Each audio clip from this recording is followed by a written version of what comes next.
Howdy folks, welcome back. BHC Impuls4 bringing you some World of Tanks gameplay in the background. I do apologise if it's not GTA 5, Battlefield 4, Star Wars Battlefront or any other games I've got.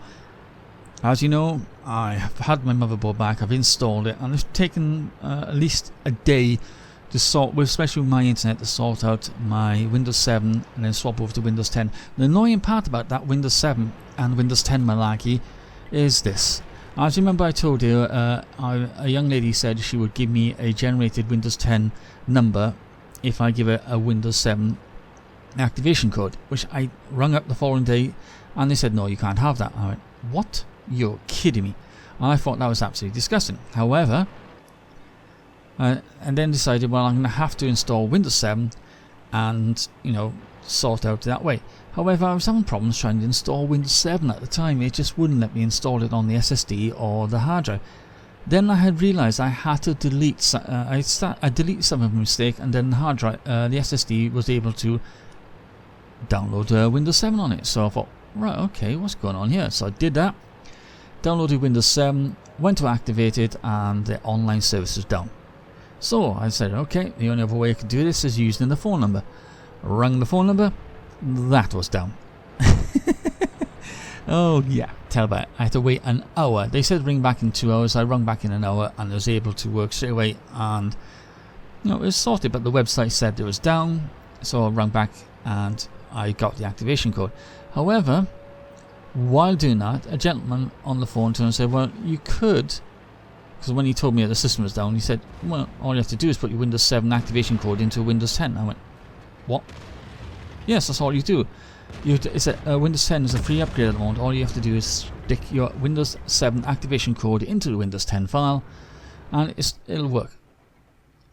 And I thought, why didn't you tell me this in the first place? I would have downloaded, because I have a USB flash drive with Windows 10 already pre-installed in it, ready to be used.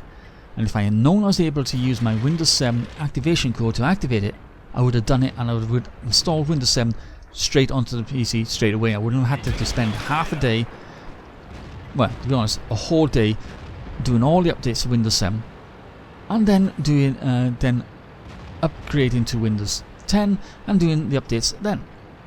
Oh, if I had known that, it would have saved me a hell of a lot of time. Fire, missed. This tank's gun is powerful. However, it does have tendencies to miss. Yeah, most of the people that have hit me in this game at the moment are artillery, and they're taking pot shots again. So I'm thinking, yeah, I need to move in a second. And if you look on the map, we're going to get flanked. So I just looked at the map and decided, saw this, I'm turning. So in a second I will decide that. I think, yep, I've seen it. I've looked at the map and went, oh shit, and I've turned and now gone to do that. But this tank, right, the gun is really weird. It's, you know, at close range you miss a bloody shot. At long range you can hit something, and I'll show you that in a second. I'll show you me hitting 2 targets in long range, and then right at the end I'll miss another tank which is at closer range. Yeah, it's just weird. Yeah, but as I said, I've got Windows 10 now working. I've done, and you know, trying to get I was having issues trying to get my Sony Vegas Pro 13 to work again. They were trying to get me to buy a new product key, and I already have a product key. Eventually sorted it out, and that's now working. It's the same as Windows. You know, if you like, Windows is based on your hardware. Same as Sony's Vegas Pro, it's based on your hardware, but they managed to let me activate it. That was nice of them. And I'm going to miss him, and I hit the building in front of me. Bollocks. Shit. Oh, what a shot. But overall, I'm quite happy the way my PC is performing. My graphics card is performing well. I've had to adjust the fan speed slightly. It runs a lot quieter since I put the new thermal paste on. So it makes me think that either there wasn't enough thermal paste on it, or the fans weren't quite screwed down properly, because they seem to be running a lot quieter and a lot more efficient. My CPU fans seem to be running a lot quieter and efficient. All my fans seem to be running a lot quieter and efficient now, and I honestly do not know. Yes, I did change my back exhaust fan into an intake fan, I just swapped around, so it's now bringing in cold air over the CPU, which is probably helping that to cool down a little bit more. So I've got an intake fan in the front, intake fan in the back, and 2 exhaust fans on top of the case. Hot air rises, so it'll go out that way, and it seems to be working. It seems to be running a lot better, and there's not hardly any noise to it, which I really like. Looking at overclocking my CPU, I will probably do that very soon. I don't know if I mentioned it already, but when I first put the CPU on, it thought it was at a stock speed of 3.5. My FX 6300 was packaged and sold as a 3.8. It was one of the later 6300s which came out as a 3.8 Hertz stock clock speed. My motherboard thought it was a 3.5, but eventually I think what it does, it learns from the CPUs, and because the CPU has all this information in it, and eventually configured itself around the CPU, and I'm now getting my 3.8. And to be honest, the highest it's been up to at the moment is 4.3, and that was because it was doing all this configuration at the same time Windows was doing all this updates, installing the updates, and it put my PC into load, and for some reason my PC turboed up to 4.3, and it did it for around about 5 to 10 minutes.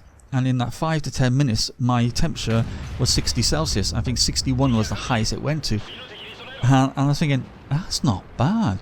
So that makes me think I could overclock mine to 4.1, which is the turbo speed, deactivate turbo, and I'll be able to keep it like that, and it'll work perfectly fine. There's an easy tune app on this motherboard which allows you to do that straight away. You just click it and it automatically puts you on the speed you want to. It says light, medium or heavy overload, and I quite like that. It's a really good overclocking way to do it. Thinking of overclocking my graphics card in a minute sometime this week, because watch this out. What? How can I miss it in that range? Unbloody believable. I hit 2 tanks at longer ranges. What is going on in this game? I'm being trolled again. He ain't gonna last particularly long. It's coming to the end of this game anyway. But as I said, I am happy, and I will be having gameplays up next week. I'm not going to be uploading much this week because I've got to download all my games. So I'm looking at Battlefield 4, Star Wars Battlefront, and Grand Theft Auto 5 at the present time. And then next week I'll start downloading the other games, my Alien Isolation, my Mad Max and because I want to do a Homefront walkthrough, because I loved Homefront. It was a short game on the Xbox 360, but I know Homefront 2 is coming out very soon. Once I find out the exact date, I'm going to do like a walkthrough leading up to that, because I quite like what they're doing to Homefront 2, and I'm thinking of getting that game myself. And am I going to get Tom Clancy's Siege? I think I will. I'm just a little bit unhappy that they've dropped the graphics down just to make it match the consoles. To be honest, PC is not meant to be a console, is it? Well, hope you enjoyed this video. Hit that like button, and I'll catch you all very soon. Bye for now.